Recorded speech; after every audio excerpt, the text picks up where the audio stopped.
Lorsque tu te rends compte que tu rencontres une certaine situation qui te donne l'impression que tu es arrivé à la croisée des chemins, tu sais très bien que tu as effectué tout ce qui devrait être fait et tu as l'impression que tu es arrivé à un carrefour où tu ne sais plus où tourner réellement les regards.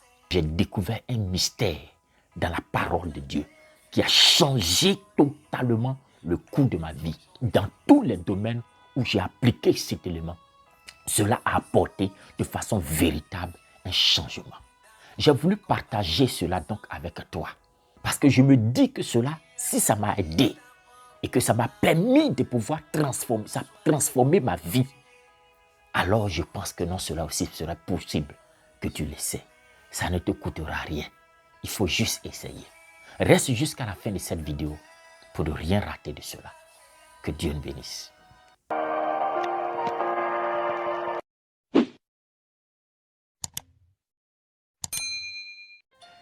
Shalom, shalom, soyez les bienvenus sur la chaîne Dieu dans nos affaires. Moi, c'est le frère Joël Kwame, je suis encore réjoui de vous retrouver. Sur cette chaîne, nous parlons de business, nous parlons d'affaires, nous parlons de finances, mais nous parlons également aussi de la vie en général que nous menons.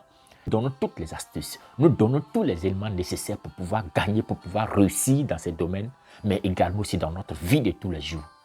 La particularité de cette chaîne, c'est que nous touchons le côté spirituel qui est beaucoup négligé par les hommes d'affaires, alors que nous sommes dans un monde qui est contrôlé par le spirituel.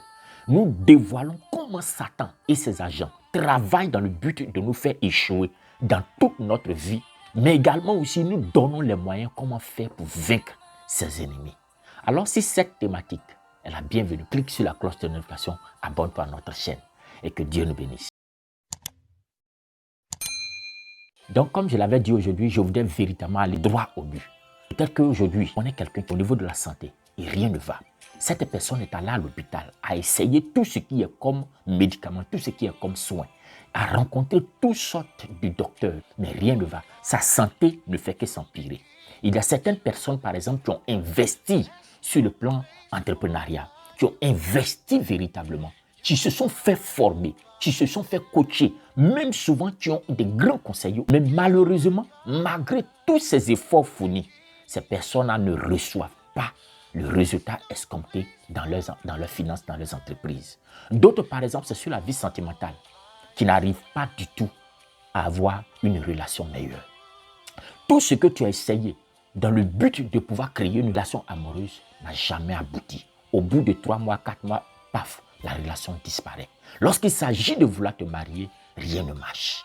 Ou encore même peut-être que Dieu t'a fait la grâce, tu t'es marié, mais tu te rends compte que ton foyer connaît véritablement des batailles. Toi-même de ton fond intérieur, tu as une bonne volonté de vouloir bien faire. Tu as essayé. Mais malgré cela, tu as l'impression que tu vas perdre ton foyer. Pour d'autres aussi, c'est dans le domaine, par exemple, des études. Ils se sont mis dans les études, mais malgré cela, rien ne marche. Fournissent les efforts, étudient réellement, mais rien n'avance. Qu'est-ce qu'il faut faire lorsque tu te rends compte que tu es à la croisée des chemins et que tu as l'impression que demain ne sera pas bon ou que tu as l'impression qu'il n'y a pas d'issue? Il y a toujours un espoir. Et c'est pour ça que je viens aujourd'hui pour pouvoir vous expliquer ce fait. J'ai découvert quelque chose et cela se retrouve dans le livre de Romains chapitre 12, le verset 2. Je vais lire avec vous rapidement. Ne vous conformez pas au siècle présent, mais soyez transformés par le renouvellement de votre intelligence, afin que vous discerniez quelle est la volonté de Dieu, ce qui est bon, agréable et parfait. Bien aimé, c'est ce passage-là qui m'a bouleversé. Le jour où j'ai compris la profondeur de ce message que l'apôtre Paul est en train de donner aux Romains. Les Romains se plaignaient de certaines situations qui ne changeaient pas dans leur vie. C'est dans ce temps-là où l'apôtre Paul a donné cela et a dit il peut avoir une transformation à condition qu'il y ait le renouvellement de notre intelligence. Bien-aimé, qu'est-ce que réellement cela cache? Lorsque j'ai lu ce passage, il y a une chose qui est certaine. Il n'y a pas un domaine dans lequel l'apôtre Paul a dit aux Romains que oui, c'est lorsque tu es dans ce domaine-là que tu peux l'utiliser. En disant qu'il ne peut avoir de transformation que par le renouvellement de notre intelligence. Cela sous-entend que cela est applicable dans tous les domaines de notre vie. Cela est applicable sur le plan des finances. Cela est applicable sur le plan des sentiments. Cela est applicable dans tes études. Lorsque tu veux avoir une transformation quelque part, Le premier élément que Dieu te demande, après t'avoir sanctifié, après t'être rapproché de lui et avoir abandonné le péché, le premier élément que Dieu te demande, c'est le renouvellement de l'intelligence. C'est là que se pose maintenant le véritable problème. Parce que beaucoup de personnes m'ont approché, m'ont demandé, mais comment je peux faire pour renouveler mon intelligence? Bien-aimés frères et sœurs, je vais vous donner une technique que moi j'utilise. Ça marche pour moi.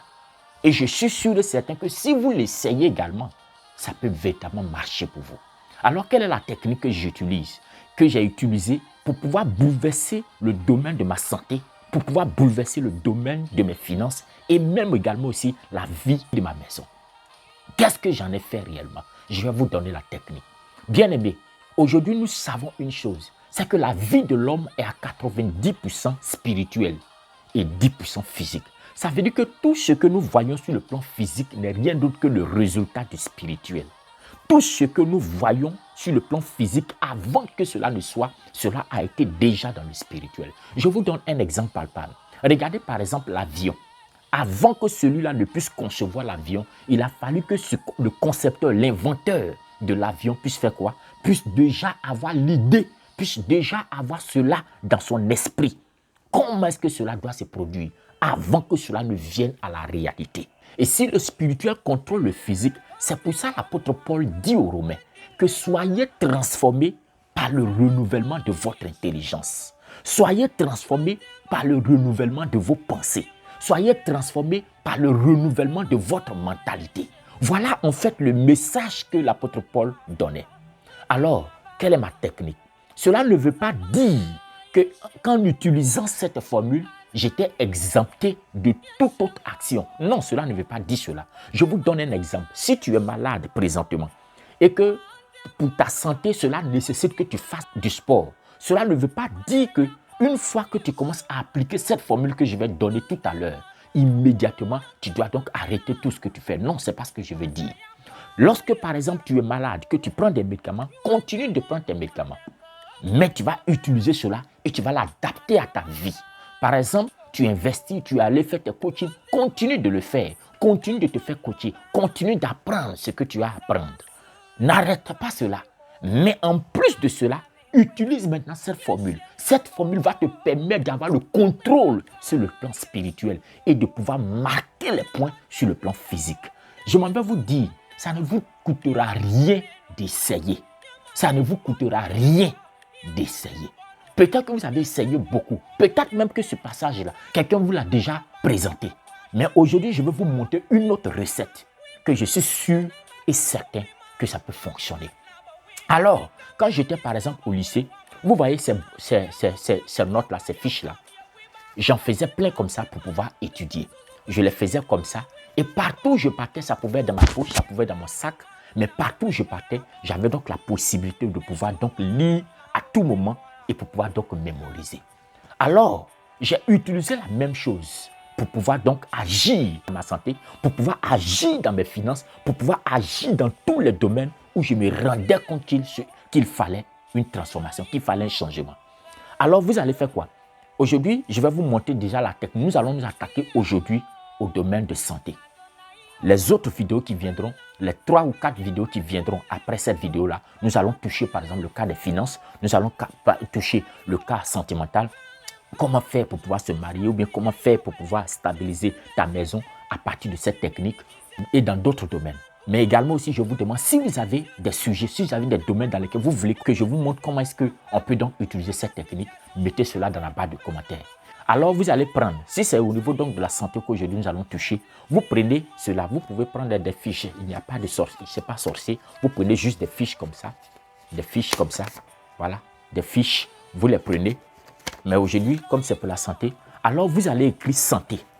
La santé, c'est-à-dire c'est dans le domaine dans lequel aujourd'hui, toi, tu veux apporter un changement. Peut-être que tu connais quelqu'un qui est souffrant. Tu veux apporter un changement dans la vie de cette personne. Donc, tu écris santé. C'est ça, principalement, le domaine dans lequel nous allons travailler. Après cela, vous mettez donc objectif. L'objectif, qu'est-ce que vous voulez atteindre comme objectif? Je prends un exemple. Peut-être que vous souffrez, par exemple, d'un cancer. Vous n'allez pas dire, je veux être guéri du cancer. Il y a des expressions que vous allez enlever, vous allez retrancher, comme des expressions négatives. par exemple le cancer. L'expression cancer déjà est un mot négatif.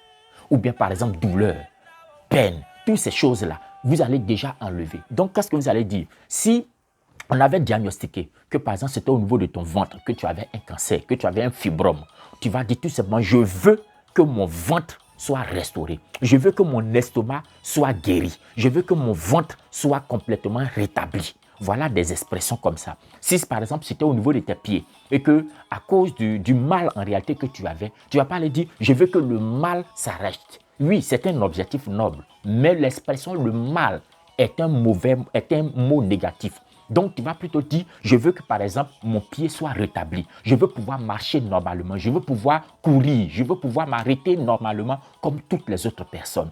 Je ne sais pas si vous me comprenez très bien. Donc, cela sera donc l'objectif que vous voulez atteindre. Vous écrivez sur la même fiche. Donc, le domaine santé, objectif, je veux, par exemple, que mon pied soit rétabli. Et en troisième position, maintenant, vous allez écrire. Vous allez partir dans la parole de Dieu. Si vous ne savez pas comment trouver les versets, vous partez par sur Google. Vous mettez quelles sont les promesses de Dieu pour notre santé. Il y aura des passages bibliques qui vont sortir. Moi, par exemple, j'ai pris le passage biblique dans le livre d'Ésaïe, le chapitre 53, qui dit que par les meurtrissures de Jésus-Christ, nous sommes guéris. J'ai pris cela, par exemple. Moi, c'est le verset phare que j'utilise. Voici la promesse que j'ai écrite. Tu peux prendre 2, 3, mais au maximum 4. Ne va pas plus loin. Donc, 4 promesses de Dieu. Tu écris les mêmes 4 promesses, le même bout de feuille. Tu écris les 4 promesses de Dieu avec l'objectif que tu veux atteindre. Maintenant que tu as fini de faire ce travail, c'est là maintenant que tu vas suivre l'ordonnance que je vais te donner. Lorsqu'on dit matin, au lever du jour, quand tu finis de faire ta prière, tu finis de bénir le Seigneur parce que Dieu t'a gardé toute la nuit et autres, tu vas prendre maintenant, tu vas prendre 5 à 10 minutes de ton temps. Bien aimé, c'est une chose qui va forcément demander de l'autodiscipline. Je vous demande simplement d'essayer. Essaye.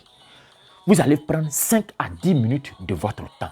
Vous allez prendre le bout de papier sur lequel vous avez écrit. Et tu vas maintenant comme ça réciter les promesses de Dieu.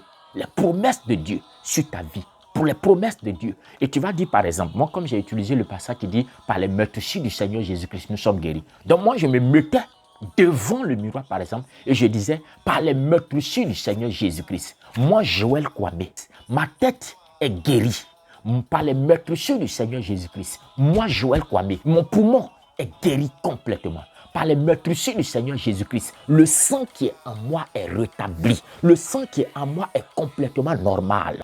Au nom de Jésus-Christ. Peu importe le mal que tu as, peu importe la souffrance, la maladie que tu as, tu imposeras la main là-dessus et tu vas réciter cela. Réciter avec une vie réelle. En fait, en le faisant, tu es en train d'amener ton cerveau, tu es en train d'amener tes pensées à pouvoir s'arrêter sur de telles choses, à pouvoir s'agripper à de telles promesses. Et tu vas le faire quotidiennement. Je le dis bien au lever du jour, avant que tu n'ailles faire autre chose. Tu prononces cela sur ta vie.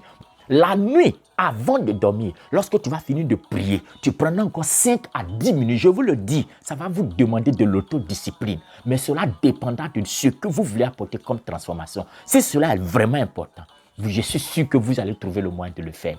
Vous prenez 5 à 10 minutes et vous prononcez cela sur votre vie. Moi, Joël Kwame, je déclare sur ma vie que je suis guéri par la parole de Dieu qui dit que par les meurtrissures de Jésus, nous sommes guéris. Moi, je déclare que je suis guéri. Tu vas le faire de façon quotidienne. De façon quotidienne. C'est même fiche. Pourquoi j'ai fait ainsi? Pour que même quand le matin je sors, quand je suis arrivé quelque part, que je sais que j'ai un temps libre, je fais quoi? Je m'assois, je commence également mais à lire, mais cette fois-ci intérieurement. Je fais de sorte à pouvoir m'imaginer dans une telle situation. Je commence à m'imaginer en tant que guéri. C'est ce que la Bible dit. La Bible dit, la foi est la ferme assurance des choses qu'on espère, mais une démonstration des choses qu'on ne voit pas. Tu dois démontrer que tu es guéri. Et pour démontrer que tu es guéri, cela passe par ta confession, cela passe également aussi par ton imagination. C'est-à-dire que tu dois te positionner en tant que quelqu'un qui est guéri.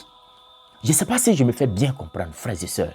C'est une réalité. Si tu le fais de façon sérieuse, je m'en vais vous dire, pour d'autres, ça va leur prendre 3 jours, ça va leur prendre 1 semaine. Pour d'autres, ça va leur prendre 2 semaines. Mais je m'en vais vous dire que si vous le faites de façon sérieuse, au bout d'1 mois, vous viendrez rendre témoignage. S'il vous plaît, essayez cette méthode. Peut-être que tu as essayé tous les médicaments. Continue de prendre tes médicaments. Continue de suivre tes thérapies. Continue d'aller à tes visites. Mais mets ce mystère en œuvre et tu viendras rendre témoignage. Tu connais quelqu'un, balance la vidéo, va vers cette personne, aide cette personne également aussi à l'appliquer dans sa vie. Tu verras. Que Dieu nous bénisse. N'oubliez pas de vous abonner. Voici le message que Dieu a mis à mon cœur. La vidéo prochaine, ça sera comment utiliser cette méthode pour agir dans nos finances. Rendez-vous la prochaine fois. Que Dieu nous bénisse. Abonnez-vous sur notre chaîne YouTube en cliquant sur la cloche, likez, commentez et partagez la vidéo.